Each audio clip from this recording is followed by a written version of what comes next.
That particular afternoon in October 1872, a conversation arose in the Reform Club that would change the life of Phileas Fogg forever. The news had spread through London. The Bank of England had been robbed of £55,000. The thief had escaped, leaving the city in shock.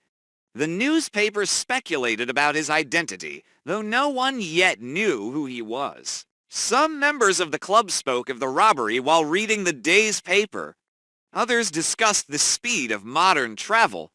New railways were being built in India, the Suez Canal had opened, and steamships were crossing oceans faster than ever before.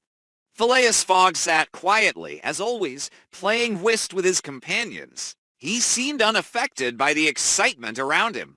His calmness made him mysterious, and some of the gentlemen often wondered if anything could truly surprise him. One of the players, Mr. Ralph, set down his cards and declared, "The world is growing smaller every day." "Why, gentlemen, one might soon travel around it in a matter of months." "Months," replied Andrew Stuart, another member, laughing. "You are too generous, Ralph. With all these steamships and railways, one might do it in 80 days or even less." The group chuckled, but Stuart's words caught the attention of Mr. Fogg. He raised his calm eyes from the cards and spoke in his measured voice. "80 days, he said. "It can be done." "Done?" cried Stuart. "Nonsense. You cannot travel around the world in 80 days. "It is impossible." "On the contrary," replied Fogg, "it is entirely possible. I am prepared to prove it." The men leaned closer. "You speak seriously, Fogg." "I never speak otherwise." "Then explain yourself," demanded Stuart. Without hesitation, Mr. Fogg produced a small notebook from his pocket. Inside was a neat timetable, drawn up with precision. He spoke as though reciting a mathematical formula, listing each stage of the journey with exact times. London to Suez, 7 days. Suez to Bombay, 13 days. Bombay to Calcutta, 3 days. Calcutta to Hong Kong, 13 days. Hong Kong to Yokohama, 6 days. Yokohama to San Francisco, 22 days. San Francisco to New York, 7 days. New York to London, 9 days. Then, with calm certainty, he concluded, total, exactly 80 days. The men stared in astonishment. "You forget storms, delays, accidents," protested Stuart.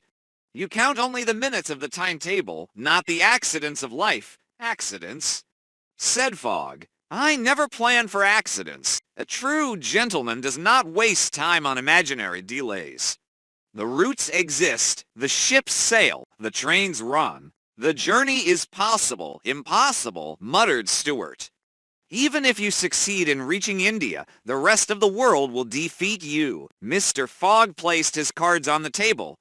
"Shall we make it interesting?" The other men looked at one another. Stuart narrowed his eyes. "What do you mean?" he asked.